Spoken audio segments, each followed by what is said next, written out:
What is up, boxing brothers and sisters? So I'm here with you once again, and we're going to be talking about three things mainly. So I want to talk about Ryan Garcia and his return since being knocked out by Gervonta Davis. I'm going to talk about that fight. I'm going to talk about Jordan Gill, Michael Conlan, and I want to talk a little of Floyd Schofield. But mainly we're going to focus on Ryan Garcia, Oscar Duarte. So let's go ahead and get into that discussion. So we saw what we saw from Ryan Garcia, and when I say that, he's just an unfinished product. The man is, Derrick James has this ball of clay in his hands. Talented. You can see Ryan Garcia has some gifts, very fast hands, great size, power. He has some great natural gifts. And we really want to see what Derrick James can do with him. And we already saw, especially in this fight, some of the problems that he's dealing with. You can see it. The shoulder roll, y'all. What was he doing? What was he doing? But that's the thing. I mean, the fighter, you have your trainer, but the fighter's in the ring, right? So the fighter knows what's going on with some things that maybe that they could do. That maybe even the trainer, when they were telling them, maybe he thought, nah, I think I can get away with this. But the fighter can be wrong. And in this case, Ryan Garcia was absolutely wrong. And he even realized that. And he stated that after the fact. So I'm glad that he kind of course corrected and he did the right thing. And Derrick James told him, you're not Evan Mayweather or you're not Floyd Mayweather. Stop doing that shoulder roll. And it was the right advice. And it was good that he stopped doing it. You know, but Oscar Duarte, he did nothing to make me think he wasn't what he was going into the fight. He was definitely going to be a stern test. He was there to win the fight. He was trying to hurt Ryan Garcia. He was actually throwing punches, trying to hit him where he can. And I thought the tactic that Derrick James had him do was good. But what it's not good for is his fan base, because nobody wants to see any fighter, let alone Ryan Garcia, go around the ring, run around the ring. But you got to employ the tactics that will work with your fighter. And Ryan Garcia staying there in the pocket with Duarte, I don't know if that was the best battle for him. I don't know if he was going to win that battle, to be honest, because Duarte can crack and he has a chin. So the right move was to stay on the move, you know, and then have him walk into a shot. And that's exactly what worked out.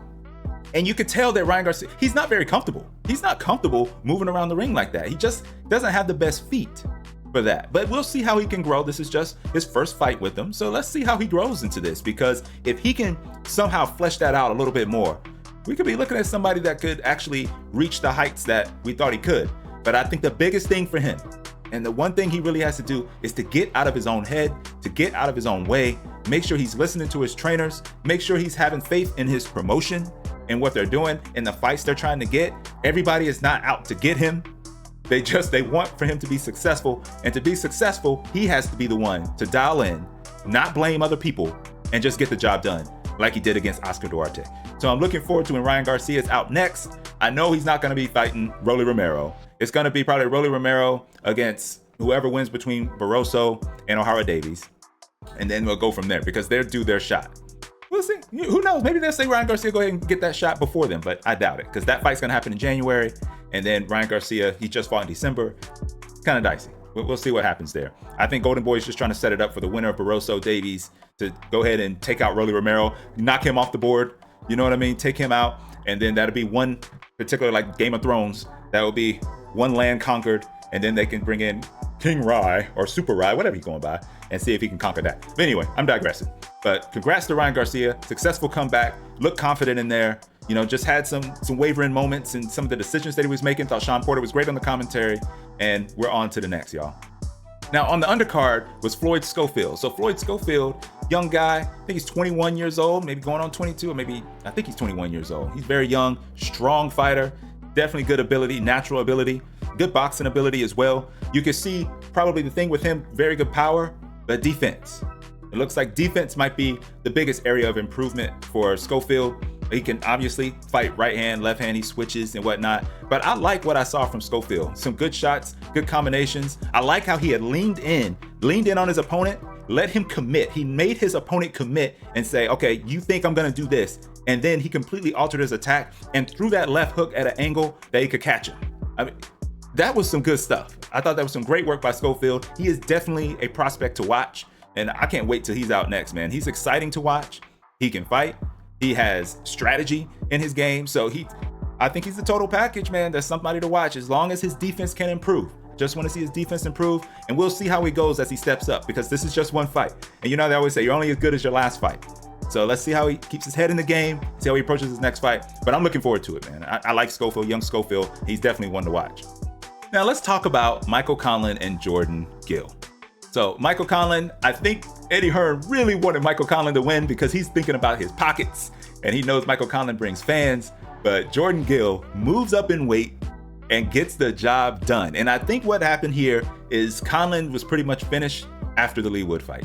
I think the Lee Wood fight really did him in when he got knocked out and knocked to the floor in the 12th round. And then he came out and Lopez KO'd him, I think in the 6th round, 5th or 6th round. I think that was pretty much, he was done. I think that's when we saw Michael Conlan, the resistance isn't there anymore. You know, he is a good technical boxer. You know, he takes good angles. He knows how to get it. He can make his way around the ring. But if your chin can't hold up and you can't avoid those shots, then that's a wrap. It's just a wrap. And Jordan Gill, it's not like Jordan Gill is known as a puncher, even though we saw him with that, I don't know, punch from the gods, as they like to say, against Duarte. That was crazy. Most dramatic knockout. You can't see a more dramatic knockout. Maybe if Wilder actually knocked out Tyson Fury in their first fight, that would probably be one of the most dramatic. But I'm just talking about, he was done with everything that was going on in that fight. He was done, and he just knocked Duarte out of nowhere. I mean, perforated eardrum, stumbling all over the place, and to pull that out was amazing. So it was good to see him come back. He got this victory. It saved his career. Congrats to Jordan Gill. He put on a great performance, taking out Michael Conlan in his backyard, and now he's on to get bigger fights. We know they're probably going to be doing Wood Warrington 2. They're going to do it at the City Ground. So I'm thinking this might be Joe Cordina's next fight. But when Joe Cordina, he wants the biggest fights. Jordan Gill, Joe Cordina is not a big fight. So even though Jordan Gill was saying that he's entitled to, or he think he deserves a title shot afterwards, look, that's not a big fight. And Cordina's about that bank. So he's trying to get to the bag. He's not trying to appease Jordan Gill at all. So it'll be interesting to see who Jordan Gill takes on next. I think he still has another step to take before he's talking about taking on a Joe Cordina, but that's an in-house fight that can be made. But that's all I have for this one. Just talking about those fights, the return of Ryan Garcia, young Floyd Schofield putting in work, and Jordan Gill getting the job done. And I appreciate you guys coming by. As always, plenty of videos you can click on and check out. And you decided to click on this one. And if you got this far, thank you. Thank you. And I hope you come back, and I'll catch y'all on the next one. Peace.